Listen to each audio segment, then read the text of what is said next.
मैं मैम का परिचय देना चाहूँगा कि मैम एक प्रकृति प्रेमी कवि हैं और इनकी कविता का जो शीर्षक है प्रकृति पुकार रही है। तो मैं प्रकृति पांडे जी का मंच पर स्वागत करता हूँ और निमंत्रित करता हूँ कि मैम आएं और अपनी कविता प्रस्तुत करें। स्वागत है मैम। नमस्कार, मैं प्रगति पांडे हरियाणा से और मैं आभारी हूँ इस काव्य सम्मेलन की, इस कवि सम्मेलन की, जिन्होंने मुझे इतना अच्छा अवसर दिया कि अपनी भाषा, अपनी अभिव्यक्ति को जन जन तक पहुंचाने का। और मेरी कविता का शीर्षक है प्रकृति पुकार रही है। वर्तमान समय में जो प्रकृति की स्थिति है, जो हम सबको देखने को मिल रही है, उसका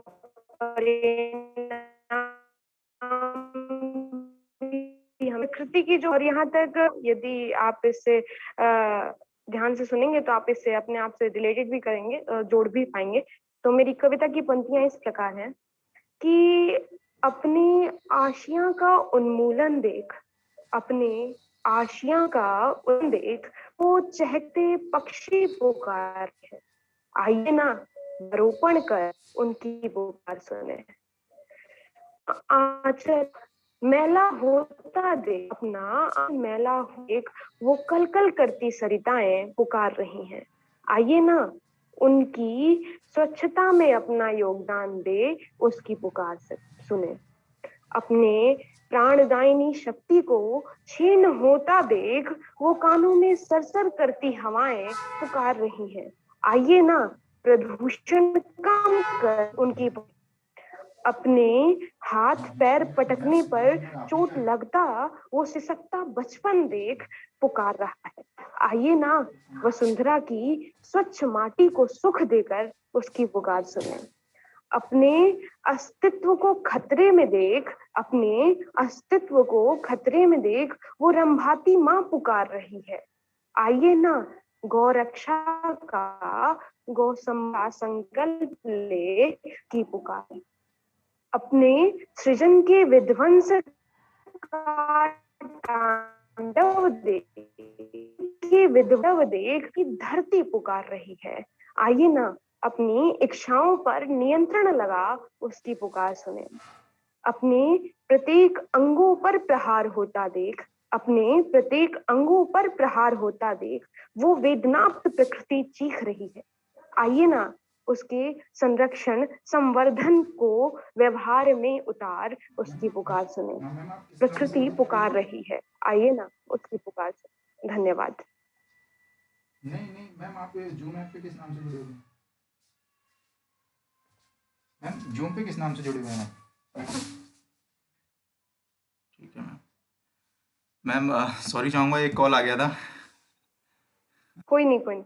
तो सर, क्या हम अपनी एक और अन्य कविता प्रस्तुत कर सकते हैं? जी मैम, स्वागत है। आप अपनी एक और अन्य कविता प्रस्तुत कीजिए, ये मंच इसीलिए है। जी स्वागत है मैम। बिल्कुल। जी, धन्यवाद। तो मेरी कविता का शीर्षक है एक प्रश्न। यह प्रश्न मैंने युधिष्ठिर से किया है, परंतु यह प्रश्न संपूर्ण समाज से है। जी ये कविता मेरी समाज में, जैसा कहा जाता रहा है कि स्त्रियों के उदर में कोई भी रहस्य छिपता नहीं है, तो उसके ऊपर है ये कविता। और मैं चिंतन किया तो मुझे इसका प्रभाव जो है वो अलग ही दिखा। तो कहीं-कहीं मैं मूलतः बनारस की हूँ, तो कहीं-कहीं अपनी भाषा का भी प्रयोग किया है मैंने इसमें। जी, तो स्वागत है मैम, स्वागत मैं है। अपना कविता प्रस्तुत। प्रणिपात। प्रणिपात। हे युधिष्ठिर, एक प्रश्न पूछें? हाँ, जानत हैं, थोड़े असभ्य हैं हम। संबोधन उचित नहीं हमारा। बुरा लग सकता है आपको, आखिर बड़े जो हैं हम आपसे, आप हमसे। ये छोड़िए, ये सब चर्चा बाद में होगी कि हम आपका सम्मान करते हैं कि नहीं। पहले आप हमारे एक प्रश्न का उत्तर दीजिए। सुना है आपने संपूर्ण स्त्री जाति को श्राप दिया था। क्या यह बात सत्य है? यदि सत्य है तो प्रमाण इसका हमको चाहिए। प्रमाण इसका कि आपने श्राप दिया था या नहीं। प्रमाण इसका भी कि परिणाम आया कि नहीं। और प्रमाण इसलिए भी कि इन लोगों के बातों में सत्यता है कि नहीं। क्योंकि इस श्राप का प्रभाव हमने तो नहीं देखा, प्रभाव तो छोड़िए, डेमो भी नहीं देखे हैं हम, इसकी बिल्कुल विपरीत स्थिति देखे हैं। जी। पता है क्या देखे हैं? छोड़िए, आपको कैसे पता होगा, हम ही बता देते हैं कि क्या देखे हैं। देखे हैं, बचपन में भीषण अत्याचारों को सहता, किसी से कुछ न कहता, थोड़ा भी उफ न करता देखे हैं। देखे हैं, युवा अवस्था में समस्याओं को मौन सहता, किसी से कुछ न कहता, थोड़ा भी उफ न करता देखे हैं। देखे हैं, प्रौढ़ा अवस्था में दुख को पीता, भय को पीता और किसी से कुछ न कहता देखे हैं। देखे हैं, वृद्धा अवस्था में शून्यपन को सहता, भूलने का नाटक करता देखे हैं और किसी से कुछ नहीं कहता देखे। और सबसे, इतना सब कुछ सहने के बाद भी उसको, आपके कलंक के बोझ को चुपचाप सहता देखे हैं। हे धर्मराज, क्या उत्तर देंगे हमारे प्रश्नों का? यदि नहीं, नहीं देना तो यही कह दीजिए इन सब से कि ये आपका श्राप केवल उस युग तक ही सीमित था या उस परिप्रेक्ष्य तक ही सीमित था जिसके लिए आप विवश हुए थे। और रही बात आपके सम्मान की, तो वो हम करते हैं, परंतु किस रूप में, धर्मराज या युधिष्ठिर के रूप में, तो आप हमारे प्रश्न का उत्तर देंगे तो आपको स्वयं ही पता चल जाएगा। आपके ही बालक हैं, प्रश्न पूछने की धृष्टता की है, इसलिए क्षमा चाहते हैं। धन्यवाद।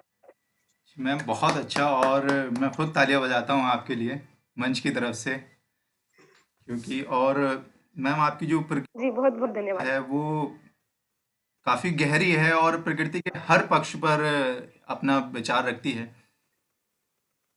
और ये युधिष्ठिर वाली जो कविता है ना मैम, ये जो आपने कहा है कि हम प्रश्न पूछने की क्षमता रखते हैं, तो मैं खुद जी, से ये मानता हूँ कि हर कवि और कवियत्री की प्रत्येक कविता की हो सके संभव तो प्रत्येक लाइन में एक प्रश्न होना चाहिए, एक ज्वलंत जी, प्रश्न होना चाहिए, ताकि जो हमारी कविताएं हैं वो परिवर्तन का माध्यम बन सकें।